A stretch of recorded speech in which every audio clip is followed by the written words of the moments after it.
नमस्कार, जय जोहार। चलिए देखते हैं छत्तीसगढ़ की 25 फटाफट बड़ी खबरों को। लेकिन इससे पहले आप वीडियो को कहां से देख रहे हैं, कमेंट बॉक्स में बताना बिल्कुल ना भूलें। छत्तीसगढ़ में महिला शक्ति की नई उड़ान, मैतारी बन रही आत्मनिर्भरता और बदलाव की मिसाल। छत्तीसगढ़ आज अपनी विकास यात्रा के स्वर्णिम दौर में प्रवेश कर चुका है, जहां महिला शक्ति इस परिवर्तन की सबसे बड़ी आधारशिला बनी। राज्य की महिलाएं, जिन्हें स्नेह से महतारी कहा जाता है, अब आत्मनिर्भरता और सामाजिक बदलाव की प्रतीक बन चुकी हैं। मुख्यमंत्री विष्णुदेव साय के नेतृत्व में सरकार ने महिला सशक्तिकरण को प्राथमिकता देते हुए उन्हें योजनाओं की लाभार्थी नहीं बल्कि परिवर्तन की वाहक बनाया है। जिला अस्पताल में शुरू हुई दीदी की रसोई, मरीजों को मिलेगा सस्ता और पौष्टिक भोजन। कोंडागांव जिला अस्पताल में रविवार को दीदी की रसोई कैंटीन का शुभारंभ विधायक लता उसेंडी और कलेक्टर नुपुर राशि पन्ना ने किया। बयान समूह की महिलाएं मिलकर इस कैंटीन का संचालन करेंगी। यहां मरीजों और उनके परिजनों को सस्ता, स्वच्छ और पौष्टिक भोजन उपलब्ध होगा। खास बात यह है कि मरीज चाहें तो अपना राशन देकर भी भोजन बनवा सकेंगे। इस पहल से अस्पताल में आने वालों को सुविधा तो मिलेगी ही, साथ ही स्थानीय महिलाओं को आत्मनिर्भर बनने का अवसर भी मिलेगा। स्टार्टअप और निवेशकों के लिए सुनहरा मौका, आज होगा छत्तीसगढ़ टेक स्टार्ट 2025 का आयोजन। विष्णुदेव साय सरकार आज छत्तीसगढ़ टेक स्टार्ट 2025 का भव्य आयोजन करने जा रही है। वाणिज्य और उद्योग विभाग द्वारा आयोजित ये कार्यक्रम राज्य के स्टार्टअप्स और तकनीकी नवाचार को नई दिशा देने का महत्वपूर्ण प्रयास है। आयोजन का उद्देश्य छत्तीसगढ़ को राष्ट्रीय स्तर पर स्टार्टअप हब के रूप में पहचान दिलाना है। इस कार्यक्रम में निवेशकों, उद्यमियों और तकनीकी विशेषज्ञों की भागीदारी रहेगी। पीएम किसान योजना की 21वीं किश्त पर बड़ी खुशखबरी, नवंबर की शुरुआत में किसानों के खातों में आएंगे 2000 रुपए। देश के करोड़ों किसानों के लिए राहत भरी खबर है। प्रधानमंत्री किसान सम्मान निधि योजना की 21वीं किश्त नवंबर के पहले हफ्ते में जारी हो सकती है। रिपोर्ट्स के मुताबिक 5 नवंबर तक किसानों के खातों में 2000 की राशि ट्रांसफर की जा सकती है। जिन लाभार्थियों ने केवाईसी और बैंक लिंकिंग पूरी कर ली, उन्हें जल्द पैसा मिल जाएगा। सरकार की आधिकारिक घोषणा का इंतजार है। किसान अपना स्टेटस और भुगतान की जानकारी pmkisan.gov.in पर जाकर चेक कर सकते हैं। दक्षिण पूर्व मध्य रेलवे का नया कीर्तिमान, 216 दिनों में 150 मिलियन टन माल लोडिंग पूरी। दक्षिण पूर्व मध्य रेलवे ने माल लदान के क्षेत्र में एक नया रिकॉर्ड बनाया है। वर्ष 2025-26 के दौरान मात्र 216 दिनों में 150 मिलियन टन माल लोडिंग पूरी कर रेलवे ने अपनी उत्कृष्ट संचालन क्षमता का प्रदर्शन किया। ये उपलब्धि देश के औद्योगिक और ऊर्जा क्षेत्रों के लिए महत्वपूर्ण है, क्योंकि रेलवे माल परिवहन का प्रमुख माध्यम है।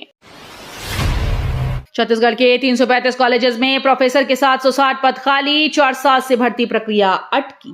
छत्तीसगढ़ के सरकारी कॉलेजेस में प्रोफेसर्स की भर्ती प्रक्रिया पिछले 4 सालों से ठप पड़ी है। राज्य के 335 कॉलेजेस में प्रोफेसर के 760 पद खाली हैं, जिससे उच्च शिक्षा की गुणवत्ता पर असर पड़ रहा है। वर्ष 2021 में 595 पदों पर सीधी भर्ती प्रक्रिया शुरू की गई, लेकिन अब यह अंतिम चरण में नहीं पहुंच पाई। भर्ती में हो रही देरी से कॉलेजेस में शिक्षकों की भारी कमी बनी हुई है और छात्रों की पढ़ाई प्रभावित हो रही है। बिलासपुर में बनेंगी 3 सीसी सड़कें, 68 लाख की लागत से होगा निर्माण। बिलासपुर के वार्ड क्रमांक 63 अरविंद नगर में रविवार को 67,98,000 रुपए की लागत से बनने वाली 3 सीसी सड़कों का भूमि पूजन किया गया। बजरंग चौक में आयोजित कार्यक्रम में मुख्य अतिथि के रूप में विधायक अमर अग्रवाल शामिल हुए। उन्होंने कहा कि इन सड़कों के निर्माण से स्थानीय निवासियों को आवागमन में बड़ी सुविधा मिलेगी और क्षेत्र के विकास को नई दिशा मिलेगी। नगर निगम अधिकारियों ने बताया कि निर्माण कार्य शीघ्र शुरू कर तय समय सीमा में पूरा किया जाएगा। आसमान में शौर्य का प्रदर्शन, रायपुर में पहली बार एयरफोर्स का एयर शो, 2 दिन प्रभावित रहेंगी उड़ानें। छत्तीसगढ़ स्थापना दिवस पर राजधानी रायपुर में भारतीय वायुसेना का भव्य एयर शो आयोजित किया जाएगा। 5 नवंबर को नवा रायपुर में होने वाले इस कार्यक्रम में फाइटर जेट्स और कमांडो फ्री फॉल जंप का रोमांचक प्रदर्शन करेंगे। सूर्य किरण एरोबेटिक टीम भी अपने हवाई करतबों से दर्शकों को मंत्रमुग्ध कर देगी। ये पहली बार है जब रायपुर में एयरफोर्स के जवानों का शौर्य आसमान में नजर आएगा। बाइक राइडर बने सीएम साय, सनग्लास और हेलमेट पहनकर निकले सड़क पर, दिया सड़क सुरक्षा का संदेश। छत्तीसगढ़ के मुख्यमंत्री विष्णुदेव साय रविवार को बाइक राइडर के रूप में नजर आए। उन्होंने सनग्लास और हेलमेट पहनकर मोटरसाइकिल चलाई और सड़क सुरक्षा का खास संदेश दिया। सीएम साय ने लोगों से अपील की है कि वाहन चलाते समय हमेशा हेलमेट और सीट बेल्ट का उपयोग करें। उन्होंने कहा कि छोटी छोटी सावधानियां बड़ी दुर्घटनाओं को रोक सकती हैं। उनका ये कदम सड़क सुरक्षा और ट्रैफिक नियमों के प्रति जन जागरूकता बढ़ाने की दिशा में एक सकारात्मक पहल माना जा रहा है। किसानों को राहत, बेमौसम बारिश से खराब हुई फसलों पर मिलेगी क्षतिपूर्ति, अधिसूचना जारी। छत्तीसगढ़ में मोथा तूफान के चलते हुई बेमौसम बारिश से किसानों की फसलें बुरी तरह से प्रभावित हुई। तेज हवाओं और लगातार 3 दिन की बारिश से पककर तैयार धान की फसल जमीन पर गिर गई, जिससे बालियों के सड़ने और अंकुरण की स्थिति बन गई। वहीं टमाटर और अन्य सब्जियों की फसल को भी भारी नुकसान पहुंचा। किसानों की इस हानि को देखते हुए कृषि विभाग ने क्षतिपूर्ति प्रदान करने के लिए अधिसूचना जारी कर दी। छत्तीसगढ़ में सोने की खान की नीलामी शुरू, महासमुंद में गोल्ड माइन के लिए बड़ी कंपनीज दौड़ में। राज्य सरकार ने महासमुंद जिले के करणखोल रचपालपुर क्षेत्र में पुष्टि हुई सोने की खान की नीलामी प्रक्रिया शुरू कर दी। करीब 150 हेक्टेयर क्षेत्र को नीलामी के लिए चयनित किया गया है और खनिज विभाग ने कंपनी से प्रस्ताव आमंत्रित किए। प्रीबिड ऑनलाइन मीटिंग 6 नवंबर को होगी, जबकि टेंडर जमा करने की अंतिम तिथि 17 नवंबर को, खोलने की तिथि 19 नवंबर तय की गई। बताया जा रहा है कि वेदांता और जिंदल जैसी प्रमुख कंपनीज इस गोल्ड माइन में गहरी रुचि दिखा रही हैं। 14 लाख की इनामी महिला माओवादी सुनीता ओयाम ने किया आत्मसमर्पण, बालाघाट में थी सक्रिय। 14 लाख रुपए की इनामी महिला माओवादी सुनीता ओयाम ने पुलिस के सामने आत्मसमर्पण कर दिया। वो लंबे समय से बालाघाट क्षेत्र में सक्रिय थी और कई नक्सली घटनाओं में शामिल रही। बताया जा रहा है कि पुलिस के बढ़ते दबाव और सरकार की पुनर्वास नीतियों से प्रभावित होकर उसने आत्मसमर्पण किया। अधिकारियों का मानना है कि सुनीता के आत्मसमर्पण से क्षेत्र में माओवादी गतिविधियों पर नियंत्रण स्थापित करने में मदद मिलेगी और शांति बहाली को बढ़ावा मिलेगा। राजाडेरा बांध टूटा, धमतरी में हड़कंप, किसानों ने सिंचाई विभाग पर लापरवाही का लगाया आरोप। धमतरी जिले के मंगर लोड स्थित राजाडेरा जलाशय का तटबंध अचानक टूट जाने से क्षेत्र में हड़कंप मच गया। बांध टूटने के बाद तेज बहाव का पानी निचले इलाकों के खेतों में घुस गया, जिससे फसलों को भारी नुकसान होने की आशंका है। ग्रामीणों ने बताया कि तटबंध में पहले से दरारें थीं, जिसकी जानकारी देने के बावजूद विधायक ने समय पर मरम्मत नहीं की। किसानों ने सिंचाई विभाग पर गंभीर लापरवाही का आरोप लगाते हुए तत्काल जांच और मुआवजे की मांग की। भारतीय महिला टीम की वर्ल्ड कप जीत में कवर्धा की बेटी आकांक्षा की चमक, सीएम साई ने दी बधाई। भारतीय महिला क्रिकेट टीम ने दक्षिण अफ्रीका को 52 रनों से हराकर आईसीसी महिला वर्ल्ड कप का खिताब जीत लिया। इस ऐतिहासिक जीत में छत्तीसगढ़ के कवर्धा की बेटी आकांक्षा का भी महत्वपूर्ण योगदान रहा। उनके शानदार प्रदर्शन ने टीम की जीत में अहम भूमिका निभाई। जीत के बाद मुख्यमंत्री विष्णुदेव साय और उप मुख्यमंत्री ने आकांक्षा समेत पूरी टीम को बधाई दी। सहकारी समितियों के कर्मचारी और कंप्यूटर ऑपरेटर्स की हड़ताल, धान खरीदी पर मंडराया संकट। महासमुंद जिले में सहकारी समितियों के कर्मचारी और कंप्यूटर ऑपरेटर अपनी 4 सूत्रीय मांगों को लेकर अनिश्चितकालीन हड़ताल पर चले गए। छत्तीसगढ़ सरकार ने 15 नवंबर से समर्थन मूल्य पर धान खरीदी शुरू करने की घोषणा की, लेकिन कर्मचारियों की हड़ताल से खरीदी प्रक्रिया प्रभावित हो सकती है। जिला सहकारी समिति कर्मचारी संघ और समर्थन मूल्य धान खरीदी कंप्यूटर ऑपरेटर संघ के संयुक्त नेतृत्व में ये आंदोलन जारी है। पशु ट्रॉली में नेताओं के कटआउट ले जाने पर बवाल, निगम आयुक्त ने अधिकारियों को थमाया नोटिस। छत्तीसगढ़ राज्य स्थापना की 25वीं जयंती पर मनाए जा रहे रजत जयंती महोत्सव के बीच एक मामला विवादों में घिर गया। नेताओं के कटआउट्स को पशुओं को ढोने वाली ट्रॉली में ले जाया गया, जिससे मामले ने तूल पकड़ लिया।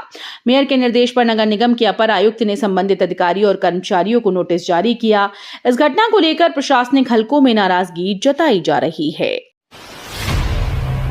जीपीएम में जंगली हाथियों का आतंक, 3 दिन से रौंद रहे खड़ी फसलें, किसानों को भारी नुकसान। गौरेला पिंडा मरवाही जिले के मरवाही वनमंडल में इन दिनों जंगली हाथियों का आतंक बना हुआ है। एमसीबी जिले से आए करीब 10 हाथियों का दल पिछले 3 दिनों से क्षेत्र में उत्पात मचा रहा है। हाथियों ने धान, उड़द, सरसों, सब्जियों की फसलों को रौंद डाला, जिससे किसानों को भारी नुकसान हुआ। ये झुंड वर्तमान में ढपनी पानी, श्रृंगार बहरा और भाटा टिकरा इलाकों में सक्रिय है। छात्रावास में अव्यवस्था पर छात्रों का विरोध, अधीक्षक हटाए जाने की मांग, सहायक आयुक्त ने दिए सख्त निर्देश। दुर्ग कौंदल के बालक छात्रावास में अव्यवस्था और खराब भोजन व्यवस्था को लेकर छात्रों ने नाराजगी जताई। बच्चों ने अधीक्षक को हटाने की मांग करते हुए अधिकारियों को शिकायत दी, लेकिन विभाग की ओर से लंबे समय तक कोई ठोस कार्रवाई नहीं हुई। मीडिया में मामला सामने आने के बाद अधीक्षक ने बेडशीट और सेप्टिक टैंक की सफाई जैसे अस्थायी सुधार किए, मगर भोजन की गुणवत्ता में सुधार नहीं दिखा। नकली कफ सिरप बेचने पर कार्रवाई, मेडिकल स्टोर संचालक गिरफ्तार। राजधानी में नकली कफ सिरप बेचने के मामले में पुलिस ने बड़ी कार्रवाई की। जांच के दौरान मेडिकल स्टोर में संदिग्ध दवाइयां पाई गईं, जिसकी गुणवत्ता और लाइसेंस संबंधी दस्तावेज सही नहीं थे। स्वास्थ्य विभाग की टीम ने छापेमारी में यह खुलासा हुआ। पुलिस ने संचालक को गिरफ्तार कर नकली दवाइयों के नमूने जांच के लिए भेज दिए। कांग्रेस का वो चोर गद्दी छोड़ अभियान, 15 लाख से अधिक हस्ताक्षर फॉर्म दिल्ली रवाना। छत्तीसगढ़ में कांग्रेस ने वो चोर गद्दी छोड़ अभियान के तहत बड़ा हस्ताक्षर अभियान चलाया। प्रदेश भर से जुटाए गए 15.5 लाख से अधिक हस्ताक्षर फॉर्म अब दिल्ली भेजे गए। पीसीसी चीफ दीपक बैज और नेता प्रतिपक्ष शरणदास महंत ने वाहन को हरी झंडी दिखाकर दस्तावेज दिल्ली रवाना किए। दीपक बैज ने कहा कि भाजपा वोट चोरी कर सत्ता हासिल करने में माहिर है और जनता के हस्ताक्षर इस जनविरोधी राजनीति के खिलाफ कांग्रेस की एकजुट आवाज है। 15 नवंबर से शुरू होगी धान खरीदी, कई केंद्रों पर अधूरी तैयारियां, किसानों की बढ़ी चिंता। छत्तीसगढ़ में धान खरीदी 15 नवंबर से शुरू होने जा रही है, लेकिन कई केंद्रों पर तैयारियां अभी पूरी नहीं हो सकी। जिले में बनाए गए 103 खरीदी केंद्रों में से कई स्थानों पर अब एक चबूतरी और भंडारण की व्यवस्था अधूरी है। खरीदी की उल्टी गिनती शुरू होने के बावजूद इस लापरवाही से किसानों की चिंता बढ़ गई। रायपुर में 1 जनवरी 2026 से लागू होगा पुलिस कमिश्नर सिस्टम, नाम तय न होने से अटकी फाइल। छत्तीसगढ़ की राजधानी रायपुर में पहली बार पुलिस कमिश्नर सिस्टम लागू होने जा रहा है। ये व्यवस्था 1 जनवरी 2026 से प्रभावी होगी। सभी तैयारियां पूरी होने के बावजूद कमिश्नर के नाम पर सहमति न बनने से फिलहाल फाइल ठंडे बस्ते में चली गई। नई व्यवस्था से पुलिस को अधिक अधिकार और शहर में कानून व्यवस्था बनाए रखने में गति मिलने की उम्मीद है। 17 नवंबर से अनिश्चितकालीन हड़ताल पर रहेंगे सहकारी बैंक कर्मचारी, आम सभा में सर्वसम्मति से फैसला।